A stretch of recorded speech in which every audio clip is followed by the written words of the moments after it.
ಅದೇ 100 ವರ್ಷ ಎಲ್ಲ ಬದುಕಿ ಎಂತ ಮಾಡೋದಲ್ಲ, 50 ವರ್ಷ ಬದುಕಿದ್ರೆ ದೊಡ್ಡದು ಈಗಿನ ಕಾಲದಲ್ಲಿ. ಎಂತ ಹೇಳ್ತೀರಿ ನೀವು? ಸಂತೋಷ್ ಪಕ್ಕದ ಮನೇಲಿ ಕಳ್ಳ ಬಂದಿದ್ದಾರಂತೆ. ಕಿಟಕಿ ಹಾಕಿ, ಬೇಗ ಕಿಟಕಿ ಹಾಕಿ. ಅಮ್ಮಿ ನಿದ್ದೆ ಮಾಡಿ. ಇಲ್ಲ ಇಲ್ಲ, ನಾನು ಇವತ್ತು ಎಚ್ಚರ ಇರಬೇಕು, ಕಳ್ಳರು ಬರ್ತಾರೆ.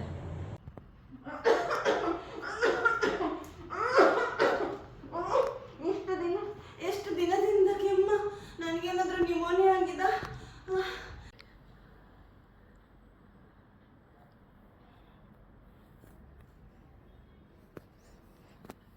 ಒಳ್ಳೆ ಪೆದ್ದುಗುಂಡಿ ನೀನು.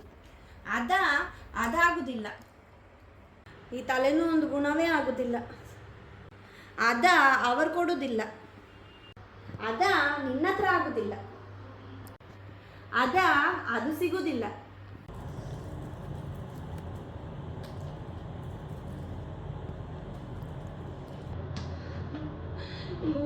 ನಾನು ಯಾವುದಕ್ಕೂ ಸಹ ಪ್ರಯೋಜನ